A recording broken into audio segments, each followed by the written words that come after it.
আজকে যারা সংস্কারের কথা বলছে, স্বৈরাচারের সময় তাদের কেউই সাহস করে এসব কথা বলেনি, বললেন বিএনপির ভারপ্রাপ্ত chairman Tarique Rahman. National prayer ব্রেকফাস্টে যোগ দিতে যুক্তরাষ্ট্রের উদ্দেশ্যে ঢাকা ছাড়লেন বিএনপি মহাসচিব মির্জা ফখরুল ইসলাম আলমগীর ও দলের স্থায়ী কমিটির সদস্য আমির খসরু মাহমুদ চৌধুরী। সংস্কার কার্যক্রমের মাধ্যমে নির্বাচনের দিকে এগিয়ে যাচ্ছে সরকার, জানালেন উপদেষ্টা আসিফ মাহমুদ। চলতি বছরে বর্ষার আগেই রাজধানীর ১৯টি খাল উদ্ধার করা হবে, জানালেন পরিবেশ উপদেষ্টা। ব্লু নেটওয়ার্কের মাধ্যমে জলাবদ্ধতা দূর করার আশা।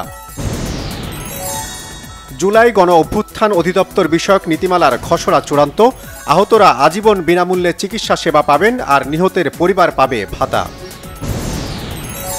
জুলাই আন্দোলনে আহতদের পুনর্বাসন ও ক্যাটাগরি পদ্ধতি বাতিলসহ দ্রুত উন্নত চিকিৎসার দাবিতে রাজধানীর শ্যামলীতে বৈষম্য বিরোধী ছাত্র আন্দোলনের সড়ক অবরোধ। সরকারি তিতুমির কলেজকে বিশ্ববিদ্যালয় ঘোষণার দাবিতে পঞ্চম দিনের মতো আমরণ অনশনে শিক্ষার্থীরা। তিতুমির কলেজকে আলাদা করে বিশ্ববিদ্যালয় করার সুযোগ নেই, জানিয়েছেন শিক্ষা উপদেষ্টা। মোংলা বন্দরকে এই অঞ্চলের বাণিজ্যিক হাব বানাতে প্রায় $350 মিলিয়ন একটি প্রকল্প অনুমোদন দিয়েছে জাতীয় অর্থনৈতিক পরিষদের নির্বাহী কমিটি। ১৯ টাকা বাড়িয়ে ১২ কেজি এলপিজি সিলিন্ডারের দাম ১,৪৭৪ টাকা নির্ধারণ করেছে বিইআরসি। যুক্তরাজ্যের সাবেক সিটি মিনিস্টার টিউলিপ সিদ্দিকীর বিরুদ্ধে তদন্ত শুরু, নতুন প্রমাণ পেয়েছে দেশটির ন্যাশনাল ক্রাইম এজেন্সির গোয়েন্দা কর্মকর্তারা। অবৈধ সম্পদ অর্জনের অভিযোগে সাবেক নৌ পরিবহন মন্ত্রী শাহজাহান খান ও তার পরিবারের সদস্যদের বিরুদ্ধে আলাদা 3টি মামলার অনুমোদন দিয়েছে দুদক।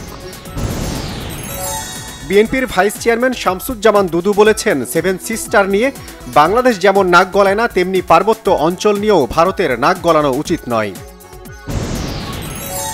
আখেরি মোনাজাতের মধ্য দিয়ে শেষ হল বিশ্ব ইজতেমার প্রথম পর্বের প্রথম ধাপ। মুসলিম উম্মার শান্তি ও কল্যাণ কামনা, তুরাগে মুসল্লিদের ঢল। সিলেটে প্রাইভেট কার ও ট্রাক এবং গোপালগঞ্জে বাস ট্রলি মুখোমুখি সংঘর্ষ, নারী শিশুসহ 5 জন নিহত।